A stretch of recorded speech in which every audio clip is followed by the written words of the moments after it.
Welcome back to another episode of the Unscripted Podcast. As always, I'm your host, Eduardo, and I'm here with my co-host, Edward. What's up, Edward? Hello, Ed. What's What's up?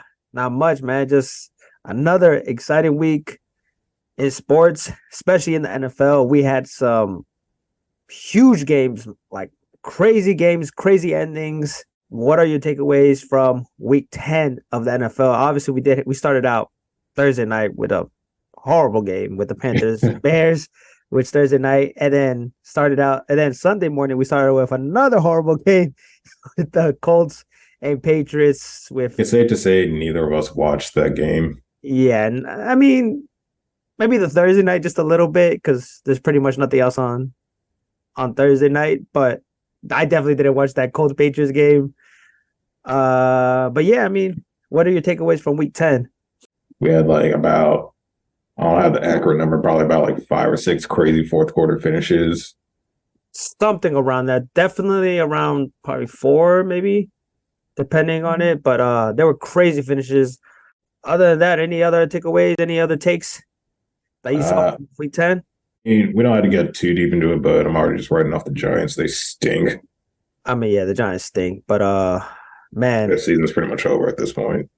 oh yeah, I mean, who knows? Daniel Jones is gonna be the quarterback. They're gonna go for a quarterback in the draft. I mean, who knows? But we ain't gonna talk about the Giants. They stink, obviously, like you said. Man, let's just get right into it. I mean, one of my takeaways, man, CJ Stroud, he is balling. He is definitely playing like he is not a rookie. Obviously, I think it's if as long as he stays healthy, plays like he is, he's a lock for the offensive rookie of the year. But he should definitely be in discussion as an MVP candidate. The way he's playing, they took on the Cincinnati Bengals. Joe Burrow versus CJ Stroud and the Houston Texans at Cincy. Two Ohio State quarterbacks. I mean, Joe Burrow only didn't even play in Ohio State, They but have a they had a prior relationship. They know each other. yeah, they know each other. But man, what a game! Like you said, towards the end, it came down to the wire. What are your thoughts on the game? Obviously, as a Steelers fan, you like to see the Bengals lose, but You always do this. You always got to bring. Is that like part of your shtick or something? You always got to bring up some AFC North team, and then like I me mean, being a Steelers fan, you're always gonna say I'm biased or their pain is my I joy. mean, I mean, it is kind of true, but because the division is pretty close. Obviously, nobody expected that. But I mean, what are your takeaways? I don't think most of us didn't expect. We thought the Bengals were going to win. They were coming definitely hot on a winning streak. Joe Burrow's been playing really well. But man, these Houston Texans are definitely really they're good. currently sitting at 5-4, as are the Bengals. But like, what are your thoughts on the game? Uh, yeah, CJ Stroud, he's a dude. He's definitely looking like he's gonna get Rookie of the Year. I'm pretty sure he took like maybe something like the pre-draft stuff personally. There's this quote saying that probably not having the quote accurately right, but it was something about like I don't take tests, I play football. I guess And like just letting him know that kind of like all that pre-draft evaluation is not too much to really like focus on, but like you can't question someone's competitive drive and just mhm. their will to win. I mean, he landed on a perfect spot. Like, I mean, obviously the Panthers, who knows what would have been in Carolina, but I don't even think anybody in Houston really thought that they were gonna be 5-4. We really didn't know much about Houston and what players they had. We know we had CJ Stroud. He was gonna come in rookie, but we didn't think he was gonna play like this. And we're the first year um coach as D'Amico Ryan. I mean, these Texans are definitely a team to be feared in the AFC and possibly making the playoffs. I don't even know what was their record last year, but definitely par more than with more wins that they had last year than they did this year. But like you said, it came down to the wire, back and forth. These two quarterbacks, CJ Stroud threw for 356 yards, one touchdown and one interception.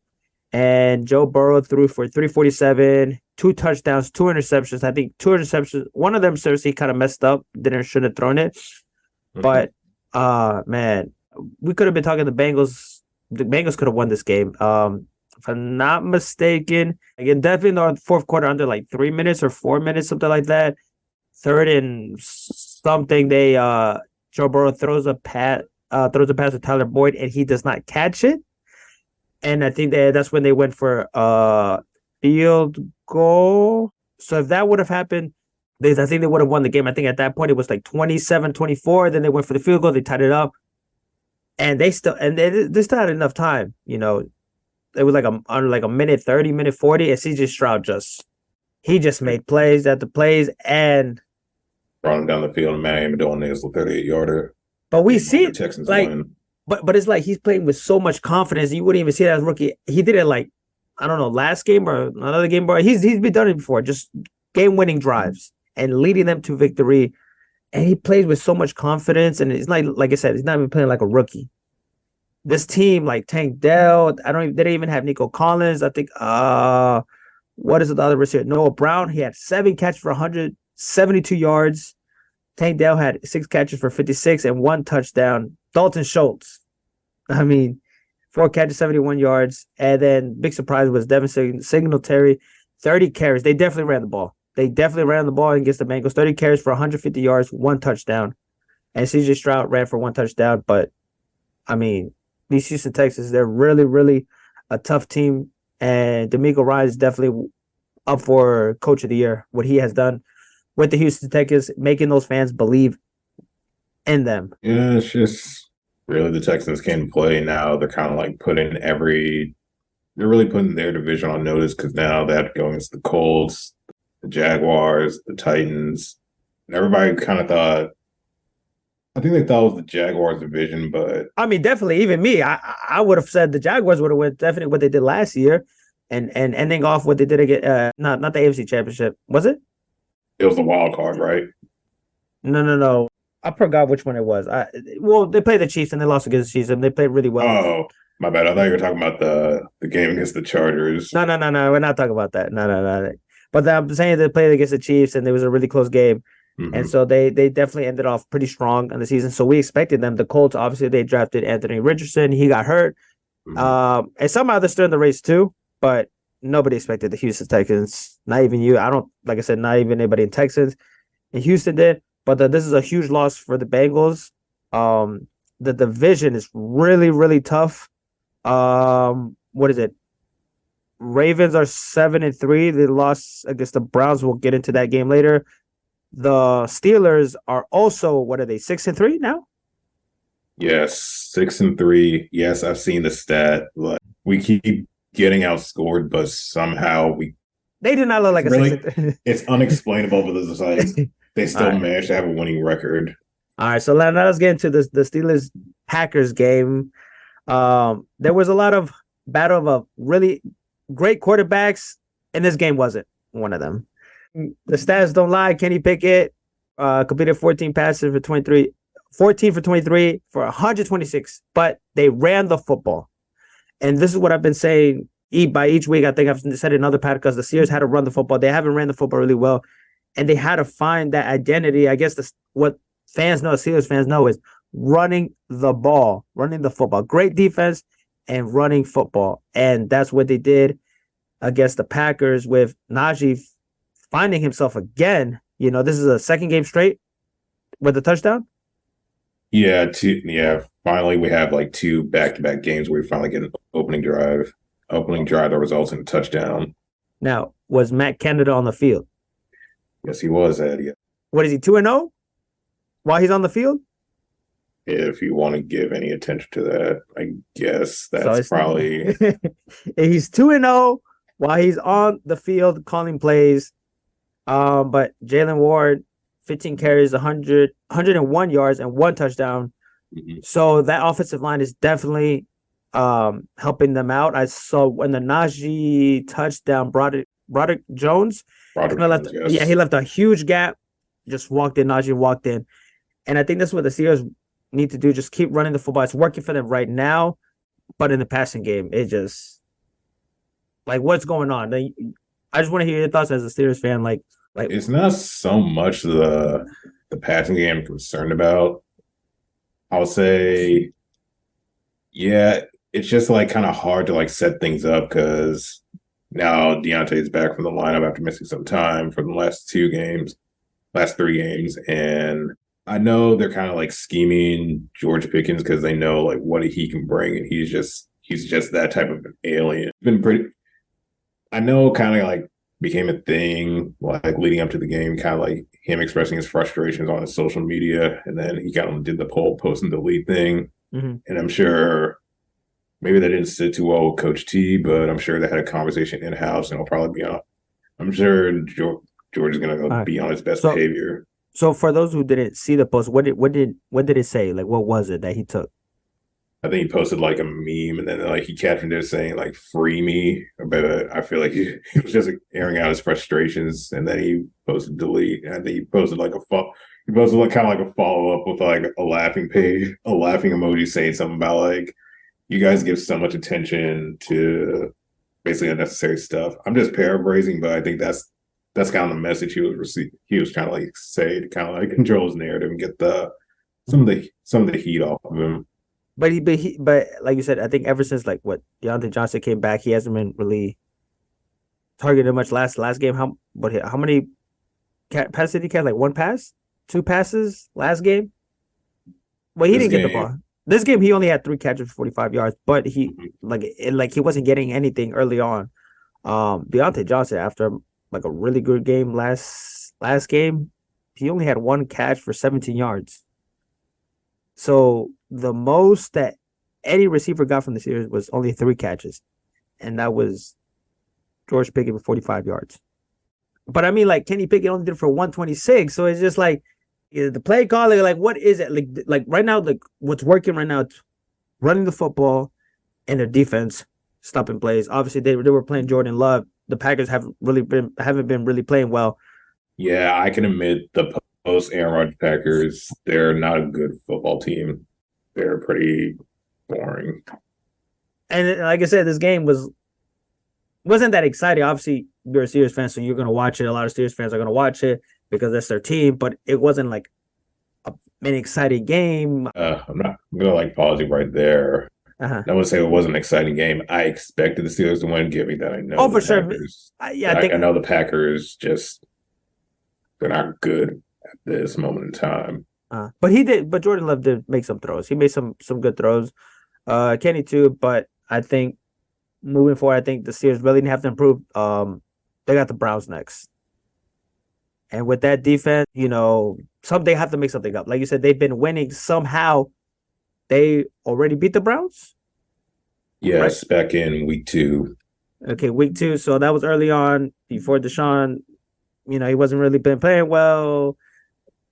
What was the score of that one? It was a pretty close game, right? If I'm not mistaken, it was like really close. Check that quick. What was the score? The score was 26-22. Okay, so well, high scoring game. Yeah, high scoring game for that was with Deshaun Watson. Yes, Deshaun did start, and I remember he threw a pick six to Alex Highsmith. Okay, then something has to change because they're playing the Cleveland Browns with the defense. Deshaun Watson showing some sparks in yesterday's game against the Baltimore Ravens. Again, divisional game, AFC. This was another game that kind of you didn't really Went back and forth. back and forth. But did you have you kind of wanted the Browns to win? Only so the Ravens don't run away from the division. I can care less about like the outcome of the game. I'm a Steelers fan. Ravens and the Browns. Who cares? All right. So the game didn't start out really great for Deshaun and the Browns. He threw a pick six to I forgot the guy's name, and he just walked in for the touchdown. Yeah. So the Ravens were up 14-0, and I was watching the game, and I was like, yeah, this game is done. This is the Ravens have been playing really well. The defense has been pretty well. Lamar Jackson has been playing well. They were 7-2, and who could have stopped them? What they did against the Seattle, what they did against Detroit, like those are 2 really good offenses, and they just shut them out. And I was like, yeah, this is a long day. Deshaun he's not playing well. And where the Ravens were up 17-3 in the first, then the Browns scored 2 field goals. And then something, I don't know, something happened in the second They half.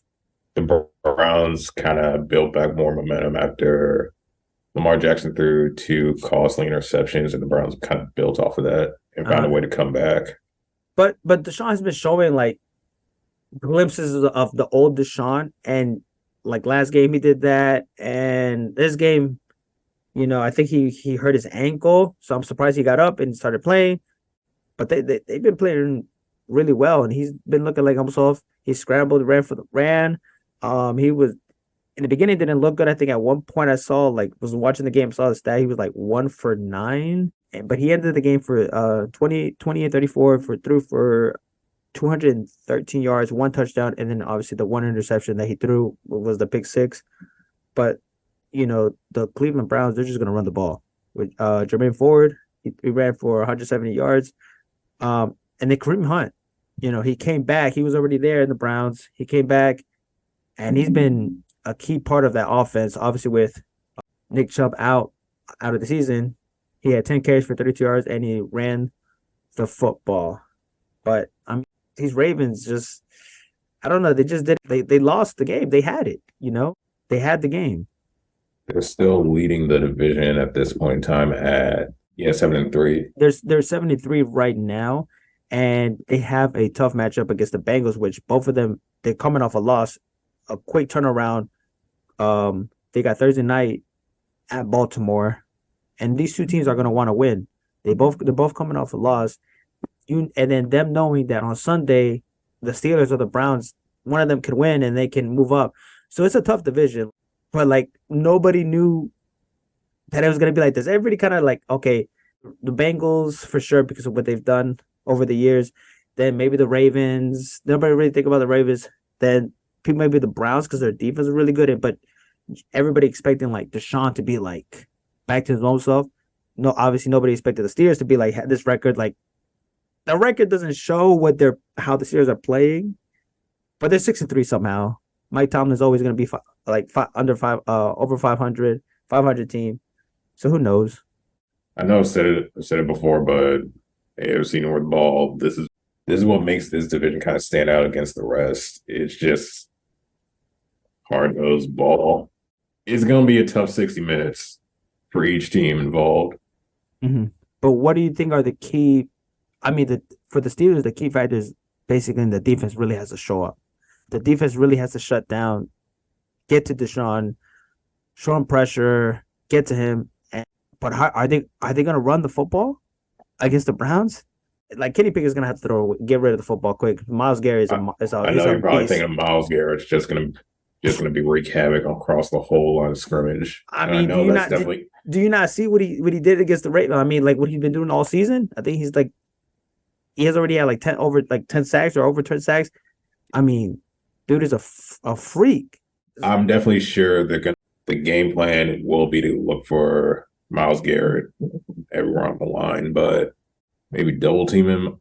I'm not too sure, but They're gonna have to double team. They're gonna have to do it. They're gonna have to do something.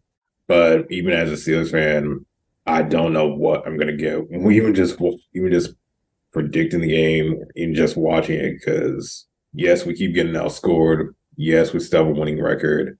I know I've said in the past that we haven't necessarily had a statement game.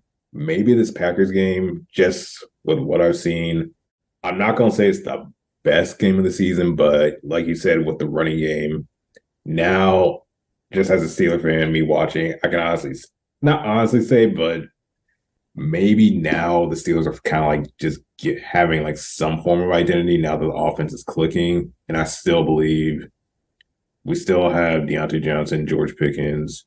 We might get Freiermuth back. I don't know. Oh, I forgot that he's not. He's out. He's out. So, like, the offense has talent, and now at this point in the season, they're starting to gel. So, I think it's just by baby steps, just gradually getting better. I know Kenny kind of has been dealing with the injury, but I know he's still kind of fighting through it. Yeah, so we'll see. Kenny Pickett definitely has to step up, and I think this is a game where he has to show like who he is. I mean, he had other last season. He had a led them to victory against the Ravens, the last game of the season. We were there, so we kind of saw it how he led them. But this game, he really has stepped up, and the offense has to really step up to beat the Browns, and the defense has to play pretty well. Um, let's move forward to another game that had no defense whatsoever. Was the Lions taking on my LA Chargers? This game had no defense whatsoever. I mean, 41-38. It was entertaining to watch. Like me as a fan, I think we witnessed like old line teams of the past kind of you expected to kind of write them off. I think it's time to actually start taking the Detroit oh no, Lions seriously. I think the way they ended last season, and then the way they've been playing, and obviously the statement game, what they did with the first game of the season was against the Chiefs, and they beat them.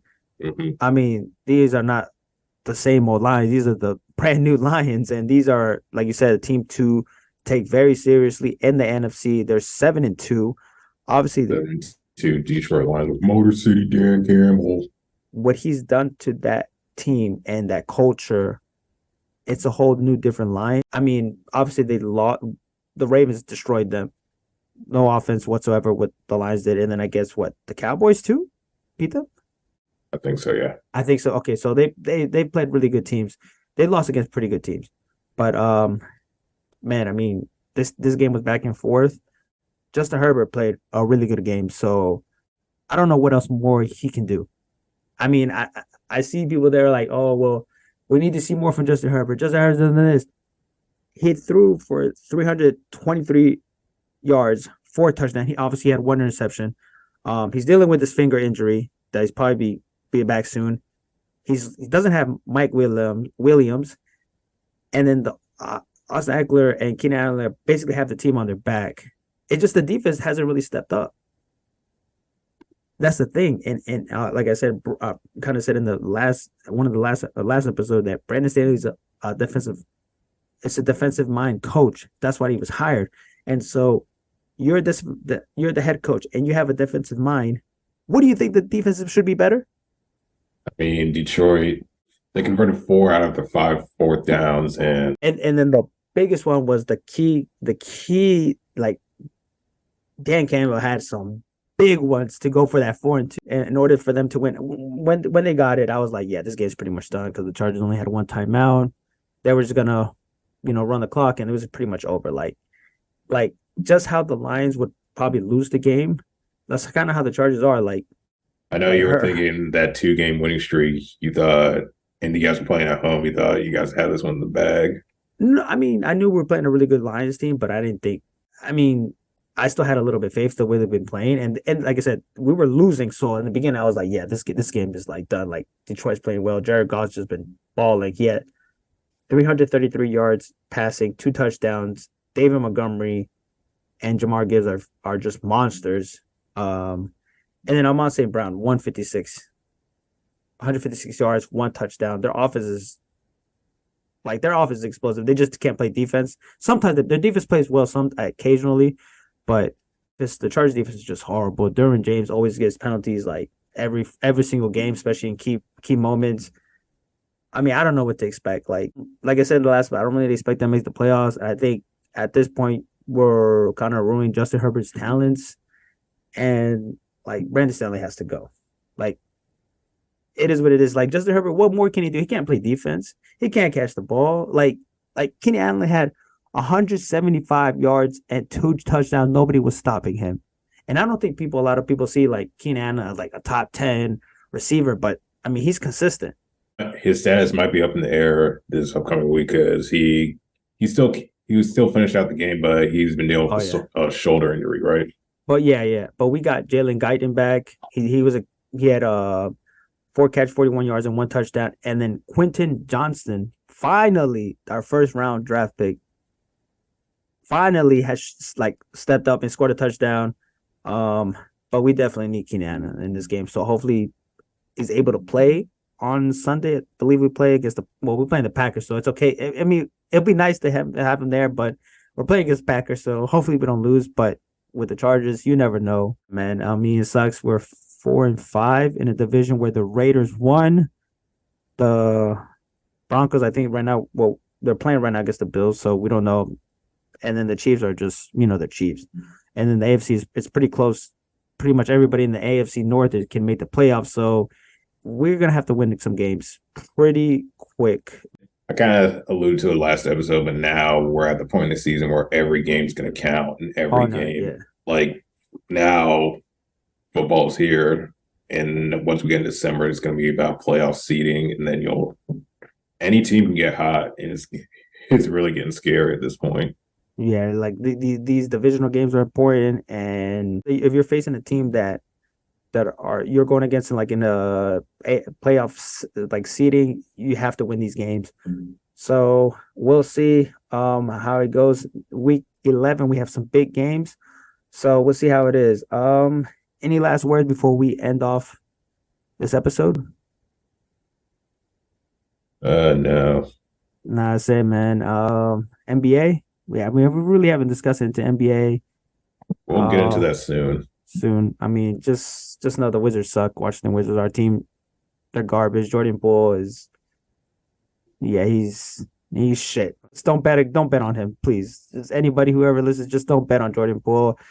He is It's not. not it's not easy for me to talk about the Wizards on this podcast. They really do trigger me. Yeah, man, They, we'll still go to the game just to see the other teams' players, but yeah, these Wizards suck. They got to do something because there were high hopes because some of the players they had, but yeah, they're garbage. But till then, we'll see you in the next.